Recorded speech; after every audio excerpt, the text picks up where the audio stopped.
my feel-good breakfast show. Welcome back to your Feel Good Breakfast Show. It is a Tuesday morning. It's lovely to be in your company. In fact, so good it is. Thanks for joining us. Now, the 12th of May has been designated as International Awareness Day for Chronic Immunological and Neurological Diseases since the year 1992. Now, the CIND group of illnesses are connected with low mood, lack of energy, fatigue, pain, brain fog, hypersensitivity seemingly stemming from the brain. And one of the most well-known neurological diseases is Alzheimer's disease. And so here to help us unpack this topic of Alzheimer's, our trusted medical professional, Dr. Darren Green, along with Psychologist Lemeez Gansant, with us today. Thank you very much for being here. Good morning. Good morning. Good morning. Shall I kick us off? What exactly is an autoimmune disease? So the definition of autoimmune implies that your body makes antibodies that attack normal body tissue and cause then obviously damage to the natural body tissue.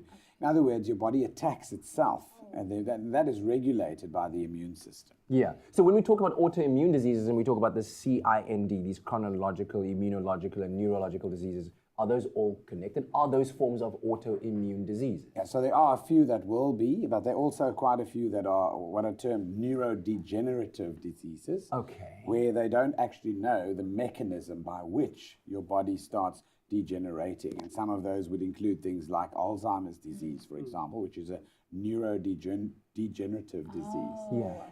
Yeah. So certainly you'd find on a spectrum a host of diseases where the immune system attacks different body systems, like the kidneys, for example, and the blood vessels in lupus is another one.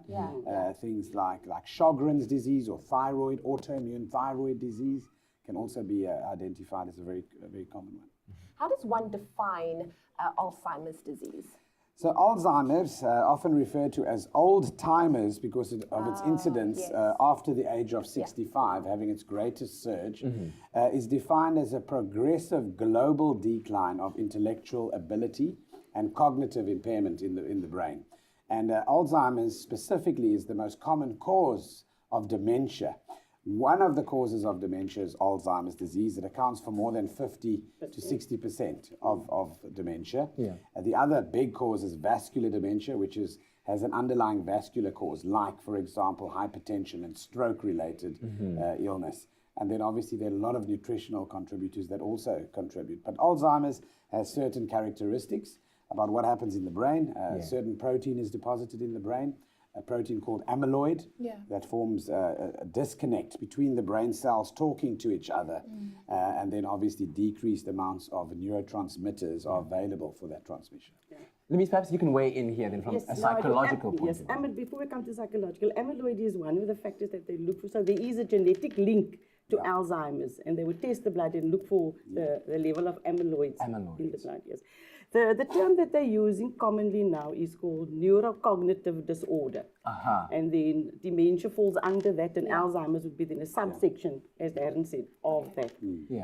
But if you could maybe open up that kind of topic and explain to us from a psychological point of view or in your mind what it is that happens when you have these conditions. It's actually very hard to say, but the patients or the clients, they suffer from pain, sometimes because they can't say what they have. They could have undetected UTIs, urinary tract infection. There's also a lot of confusion. And they know that they're not functioning as they should, so they know these pieces of the puzzle missing. So when you say to them, do you remember? Because they don't, and one of the big things is memory impairment. Different domains of cognitive. Yes. And so they'll talk like the person that died 10 years ago is still alive. And now you're saying, but daddy is dead. And that causes even more pain and anguish and confusion. And sometimes it's best to live in their reality. It sometimes causes less harm to say, yes, no, I've taken him his tea, instead of saying he's no longer around, to give him that cup of tea. And what are the early signs? How can one detect that this is the road that someone's now going to be traveling? And that is the difficulty, because as Darren said, the onset for most people is the age of 65, and that's when we do become a bit forgetful. Of course, But the difference is with Alzheimer's, you will forget the whole incident and never remember it. Oh, wow. But with normal old age, you'll forget parts of it. And later on, you will recall it. There's so many different domains that can get lost. Depends on which area of the brain is affected first. Your frontal lobe affects your mood, your planning ability. The temporal lobes affect memory specifically. You could have interpretation of behavior or abnormalities where you lose the plan actually to do something as simple as making a cup of coffee or tea. You could be driving and lose orientation topographically, where you lose the plan and the directions to get somewhere. So while you're driving, you then realize, oh, I forgot how to get there, and lose that plan. Learning new skills is also another domain of condition that is lost. And apraxia, the fine motor movements of learning a skill, for example, required simply as cutting up a piece of potato, can also be lost, buttoning up a shirt or a jersey. So dealing with all that loss and then the psychological manifestation of those different domains is what happens over time. So just imagine that example that Darren gave you, driving and suddenly you don't know where you're going. Can you imagine the confusion, the fear and the anxiety that goes with that? And then of course then they become angry. And so Part of the symptoms there. yes. Is there something that predisposes an individual to these conditions? To Alzheimer's, yes, indeed. People that are aging, so older than 65, people that are white in color, often are more predisposed. You mean as opposed to those with higher levels of melanin in their skin? Correct. I.e. brown. As in your origins. Also, people that have genetic mutation on the APO gene. So you have people with the genetic mutation that develop Alzheimer's, and you have people with the same mutation that don't develop Alzheimer's. That's what's so fascinating about it. So that's why the world is so geared at finding out exactly what causes Alzheimer's. Because we know what it looks like in the brain. We also know that what the criteria of some people that have it are. But we don't know everything about the exact mechanism as to what switches that on or off. We do know there's an accelerated amount in people that drink alcohol, people that are sedentary in their lifestyles and obesity, people that have, for example, nutritional issues like diabetes and as well beforehand, that contributes towards it. And cardiovascular risk factors certainly are linked to quicker progression of Alzheimer's. Is there any way to slow it down?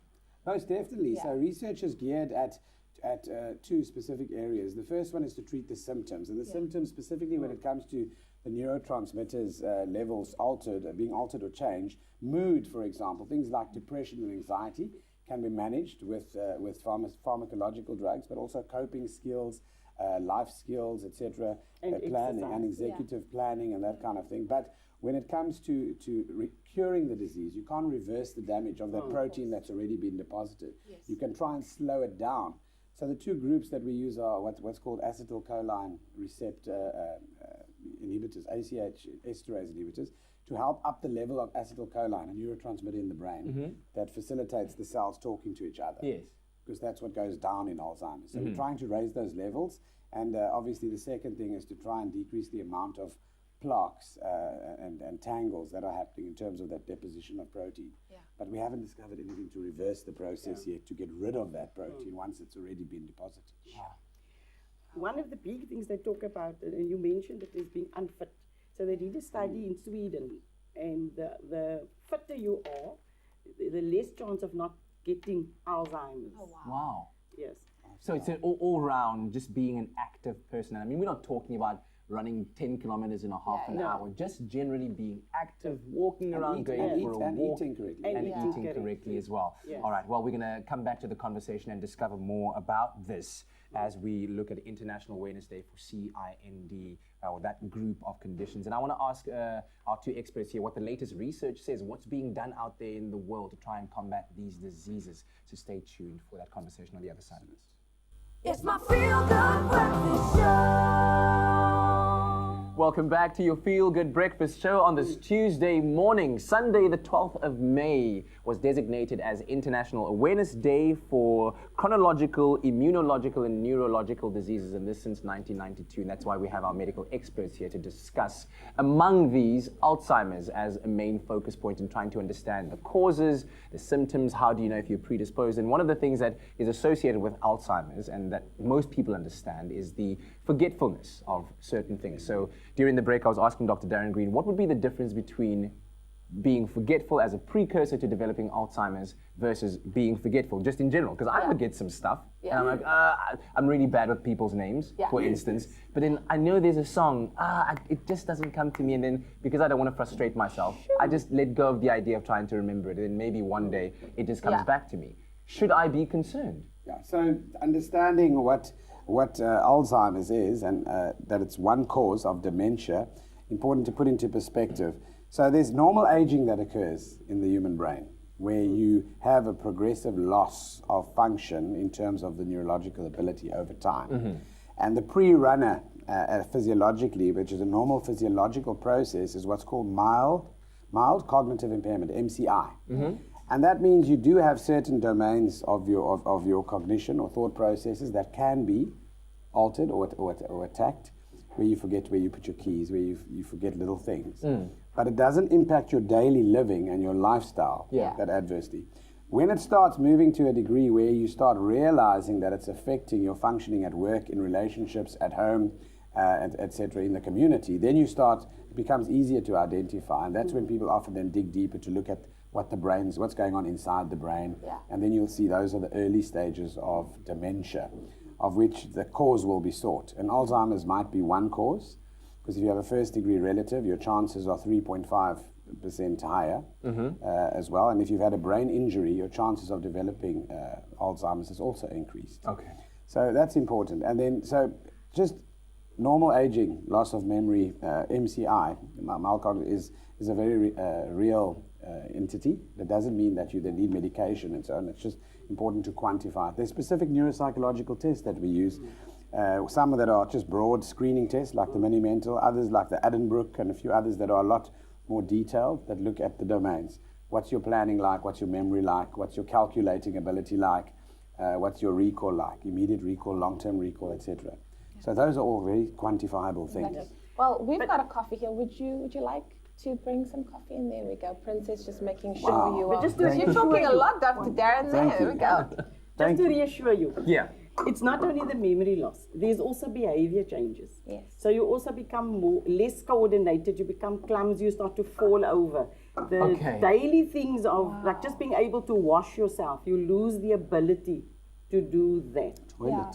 Yeah, going to the that's what I wanted to ask you. I wanted to ask you so about the it's not just psychological memory and emotional, No. because I do remember an instance where we knew someone who was suffering from Alzheimer's who could not remember that they'd just eaten. Yes. So Yes. constantly wanting to eat, but Yes. you've just eaten, and having to stop that person and them fighting you because they're like, I'm hungry, Yes. because they forgot that they've, That is such a beautiful example that you've just given now, Lee. And it's almost like having Groundhog Day. Yes. It's like your memory is like only for an hour long and then you start all over again. So Really tough. it's really, really tough. So people will notice around you what's happening and they'll say, something's not right. But you yourself as a person will know. So it's much more than memory loss. And as Darren said earlier too, it's about your thinking skills. You can't do problem solving. You lack the ability to read social cues. So you don't pick up if people are angry or you're thinking of something. This inhibition is a big one as well, Yeah. where people don't have a filter to see what's Yes. appropriate for the situation. You're sitting at a dinner table and someone says, you look fat in front of everybody. There's just inappropriate, Yes. there's no filtering. And that's because of the wasting of the cortex of the brain, where the frontal lobe judgment and decision making is lost due to that loss of I think what was shocking to me during the break when we were talking about is that as early as 30 years old, you can start seeing the certain early cases, signs in certain certainly. cases. So certainly a lot for us to still dig into. There's a helpline on the screen if you'd like to call it, if you feel that you know someone, or maybe perhaps you yourself are identifying with a lot of these symptoms that are being spoken about. And when we come back, I also want to talk about, it seems that a large part of this also relates to brain health, or at least as far as dementia is concerned. So what can you do to help your brain remain healthy? We know that if you want to stay healthy from a physical point of view, go to the gym, go for a run, eat healthier. But what about your brain? How do you keep that healthy to prolong its longevity? Lovely. Is that a thing? Yes. Yes. Yes, that Yes. I'm feeling very medical this morning, very educated. It's my feel good breakfast show. Well, we are chatting to Lemeez Gansant and Dr. Darren Green, and we're speaking about Alzheimer's and dementia. And we actually got a call. Our lines are unfortunately down, but Gabriel managed to get through, and Gabriel wanted to know about the link between diabetes, stage 3, and dementia? And is there a link between those? Yeah, I think he was alluding to what's called a type 3 diabetes. Type 3, yes. Which is different to type 1, where you don't produce insulin. Yes. Type 2... I only thought there was one or Yeah, two. it's not an officially recognized term in the community yet, but it's certainly a work in progress, looking at diabetes and sugar control as a specific entity affecting the neurological system. In other words, the brain, and how poor sugar control over a period of time leads to structural and biochemical changes in the brain that lead to dementia. That's what type 3 diabetes is postulated as at the moment. So he asked then also what the link is between diet and looking at dementia. And certainly, I mentioned that dementia has many different causes. Alzheimer's accounting for more than half, 50 to 60%. Vascular dementia, which is brought about by strokes, where you have a stepwise decline in cognitive function, and then the rest can be due to things even as simple as a B12 deficiency, which is a nutritional thing, thyroid deficiency, which is an autoimmune thing or a hormonal thing, and then obviously you have vitamin A deficiencies. You can even have iron metabolism disorders that lead to cognitive decline and affect the central nervous system. So yes, nutrition is becoming ever so important in terms of looking at non-inflammatory food that we should be ingesting, brain food, food that actually enhances brain function rather than cause inflammation in the brain. And that includes, fortunately, eating lots of good and healthy micronutrients, glycoproteins, that kind of thing. The one thing that's important to note out there for people in the literature is that people felt that alcohol has a neuroprotective effect in people with dementia or developing Alzheimer's. There's not enough evidence for that, I'm afraid, so don't go ahead drinking too much, because remember, the drinking itself depletes certain vitamin groups and causes nutritional deficiencies as well. And then there's a lot of work being done looking at caffeine as well as having a protective effect on the brain. So exciting to see where that's going to go. Yes. At the end of the day, as much as we can discuss the technical aspects of the disorders, this is all a human involved process. There are families involved, there are individuals involved. So how, when we tackle that whole sphere, from a family perspective, do we support somebody who's diagnosed or going through Alzheimer's? Let's talk about that element. It's important to balance the care of the individual suffering with Alzheimer's and the needs of the family. Because I counseled a matric girl whose grandmother was having Alzheimer's and shared the room with her. And grandmother didn't like to wash. And grandmother struggled to eat. So can you imagine? Yes, and now you're having to write matric. Dynamics. So do you see the stress? So the family has to balance care of the person with Alzheimer's, but also the care and needs of the family.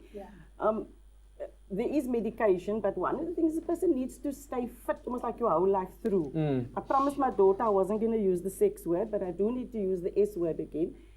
You need to keep the brain stimulated all the time. Absolutely. So in education, we talk about lifelong learning. Yes. And if families can learn together and do new things together, play board games together, exercise, crosswords, exercise together. And they talk now about exercise snacking. So it's not just doing 30 minutes or an hour of cardio, but you put in 5 minutes of exercise 6 times a day. And that's things that families can do. Absolutely. So when we do simple things like that, it's almost like preventing. Keeping your brain healthy. Reading. Yes, reading, doing puzzles. Yes, trying something new. Going through the fear barrier every day. Just do something every now and then that scares the bejeepers out of you. I need to get back in touch with my Duolingo. I love Just that. Get back in Yes. There we go. Learning a new language. That is very important because they've done research on that. It doesn't matter how old you are, and it doesn't matter if you actually catch the language, but just engaging the brain cells in that new activity keeps the brain fresh. There we go. Ich will mit meinem ganzes Herz durchsprechen. I suggest Mandarin. Mandarin. There we go. Shishini. Come on, hey. Listen, a shishir to you indeed. Thank you very much. What a great conversation. Wow, and I hope that was enlightening to you as we talk about these very, very important issues that affect all of us across the world. We're going to take a quick break. Thank you to Lemeez and Dr. Darren Green, and we'll see you on the other side. Feeling so good right now.